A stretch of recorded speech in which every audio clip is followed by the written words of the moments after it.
কাছাৰৰ ভাগাত নদীৰ ওপৰত ভাগি পৰিল এখন পকী দলং হঠাৎ ভাগি পৰে ৰুকনি নৈৰ ওপৰত থকা সেই দলংখন দুৰ্ঘটনাত নিখোজ হৈছে এখন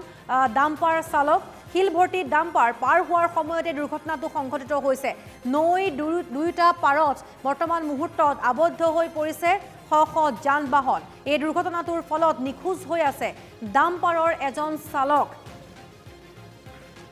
ৰুকনি নৈৰ ওপৰত থকা দলং ভাগিছে কাছাৰৰ ভাগাত নদীৰ ওপৰত ভাগি পৰিছে এখন পকী দলং হঠাৎ ভাগি পৰিছে ৰুকনি নৈৰ ওপৰত থকা সেই দলংখন আৰু দুৰ্ঘটনাটোত নিখোজ হৈছে ডাম্পাৰৰ চালক এজন শিলভৰ্তি ডাম্পাৰ পাৰ কৰোৱাৰ সময়তেই এই দুৰ্ঘটনাটো সংঘটিত হৈছে আৰু বৰ্তমান মুহূৰ্তত দুয়ো পাৰত যথেষ্ট যান বাহন আবদ্ধ হৈ আছে আমি ভিজুৱেলছ আপোনালোকক দেখুৱাইছো চাওক কিদৰে আসলতে দুৰ্ঘটনাটো সংঘটিত হৈছে বা দুৰ্ঘটনাটো সংঘটিত হোৱাৰ পাছত কি পৰিৱেশে তাত বিৰাজ কৰিছে আৰু এইদৰেই এই দলংখন ভাগি পৰাৰ ফলতেই এখন ডাম্পাৰ দুৰ্ঘটনাত পতিত হৈছে ডাম্পাৰখনৰ এজন চালক বৰ্তমান মুহূৰ্তলৈকে নিখোজ হৈ আছে আৰু শ যান বাহন দুয়োটা পাৰে শ যান বাহন বৰ্তমান মুহূৰ্তত আবদ্ধ হৈ আছে আহাদুল আহমেদ আছে শিলচৰৰ সংবাদদাতা আহাদুল আহমেদৰ লগত আমি সংযোগ স্থাপন কৰিছোঁ আহাদুল এই ঘটনাটো কেনেধৰণে আসলতে সংঘটিত হ'বলৈ পালে বা বৰ্তমান মুহূৰ্তত কি এতিয়া ব্যৱস্থা গ্ৰহণ কৰা হৈছে সকলোখিনি কথা আপোনাৰ পৰা জানিবলৈ বিচাৰিছোঁ বিধানসভা সমষ্টি হয় শ্যামলী কাছাৰ জিলাৰ দলাই বিধানসভা সমষ্টিৰ বাগাত অলপ আগতে এক ভয়ংকৰ দুৰ্ঘটনা সংঘটিত হৈছে বাগাত ৰুকনি নৈৰ ওপৰত থকা এখন পকী দলং হঠাৎ বাংগি নৈৰ পৰি যায় আৰু ফলত এক হাহাকাৰ পৰিস্থিতিৰ সৃষ্টি হৈছে সমগ্ৰ অঞ্চলত আৰু জানিব পৰা মতে শিলভৰ্তি দুখন ডাম্পাৰ এই দলংখনত উঠাৰ পাছত হঠাৎ দলংখন ভাঙি পৰে আৰু ফলত ট্ৰাক দুখন ডাম্পাৰ সহ এই দলংখন ভাঙি পৰে আৰু এই ঘটনাৰ পাছত দেখা গৈছে যে অঞ্চলটোৰ তীব্ৰ চাঞ্চল্যৰ সৃষ্টি হৈছে আৰু বাগা চেৰখান সংযোগী যি পথ এই পথৰ মাজত আছে এই ৰুকনি নৈ আৰু এই ৰুকনি নৈৰ ওপৰত এই পকী দলংখন ভাঙি যোৱাত দেখা গৈছে যে অঞ্চলটোৰ আতংকৰ সৃষ্টি হৈছে আৰু দুখন ডাম্পাৰৰ লগতে আন এখন ট্ৰাক আছিলে এই দলংখনত বন্ধ আছিলে এই ট্ৰাকখন আৰু মুঠ তিনিখন বাহন এই দলংখন ভাঙি যোৱাৰ ফলত নৈত পৰি গৈছে আৰু বৰ্তমান এক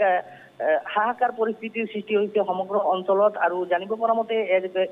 এজন চালক এখন ডাম্পাৰৰ এজন চালক বৰ্তমান সময়ত নিখোজ অৱস্থাত আছে আৰু এই আৰক্ষী ইতিমধ্যে ঘটনাস্থলীত উপস্থিত হৈছে ইতিমধ্যে আৰক্ষীয়ে উদ্ধাৰ অভিযান আৰম্ভ কৰিছে আৰু এই ঘটনা কেন্দ্ৰ কৰি দেখা গৈছে যে নৈৰ দুয়ো পাৰ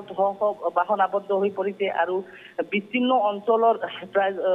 যোগাযোগ ব্যৱস্থা বিচ্ছিন্ন হৈ পৰিছে আৰু এই ঘটনা কেন্দ্ৰ কৰি দেখা গৈছে যে অঞ্চলত হাহাকাৰ পৰিস্থিতিৰ সৃষ্টি হৈছে দুখন শিলভৰ্তি ট্ৰাক জানিব পৰা মতে বাগাত চেৰখান যি পথ আছে এই পথৰ নিৰ্মাণ কাম চলি আছে নিৰ্মাণ কামৰ বাবে যি শিল লৈ গৈ আছিল এই দুখন ডাম্পাৰে আৰু এই দুখন ডাম্পাৰ এই দলংখনৰ ওপৰত উঠাৰ পাছতেই দলংখন হঠাৎ মিডিলত ভাঙি যায় আৰু ফলত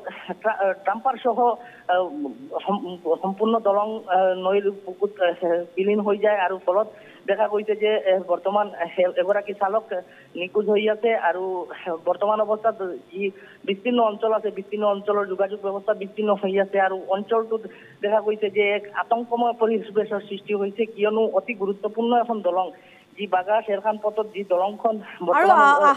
আহাদুল সেই যিজন চালক ডাম্পাৰখনৰ যিজন চালক তেওঁ নিখোজ হৈ থকাৰ তথ্য আহি পৰিছিল গতিকে তেওঁক বিচাৰি পোৱা গৈছে নেকি বা তেওঁক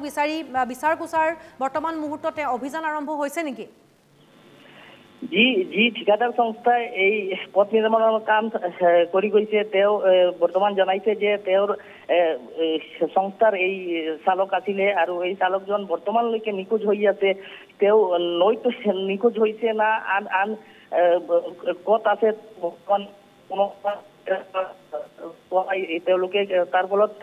তেওঁ বৰ্তমানো সন্ধানহীন হৈ আছে ফলত আৰক্ষীয়ে এই চালকজনক বিচাৰি বৰ্তমান অভিযান আৰম্ভ কৰিছে আৰু দেখা গৈছে যে সমগ্ৰ অঞ্চলত এক আতংকময় পৰিৱেশৰ সৃষ্টি হৈছে ইতিমধ্যে দেখা গৈছে যে আৰক্ষীৰ বিশাল বাহিনী গৈ ঘটনাস্থলীত উপস্থিত হৈছে আৰু উদ্ধাৰ অভিযান আৰম্ভ কৰিছে হয় হাদুল ধন্যবাদ জনাইছো আপোনাক গতিকে বৰ্তমান মুহূৰ্তত এতিয়া এনে ধৰণৰ এটা পৰিস্থিতিৰ সৃষ্টি হৈছে যিজন চালক নিখোজ হৈ আছে তেওঁৰ এইখিনি মুহূৰ্তলৈকে কোনো ধৰণৰ সন্ধান নাই সকলোৱে সন্দেহ কৰিছে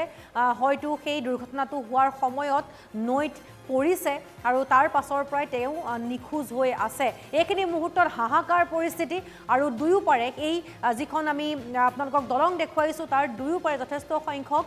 বাহন আছে গাড়ী আছে বৰ্তমান মুহূৰ্তত সেই গাড়ীসমূহ লৰচৰ কৰিব পৰা নাই কাৰণ সেই দলঙেৰে যিহেতু পাৰ হয় গতিকে শ শ যান বাহন এইখিনি মুহূৰ্তত আবদ্ধ হৈ আছে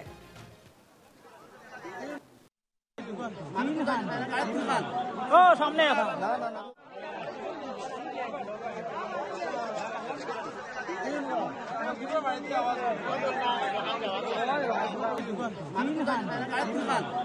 সামনে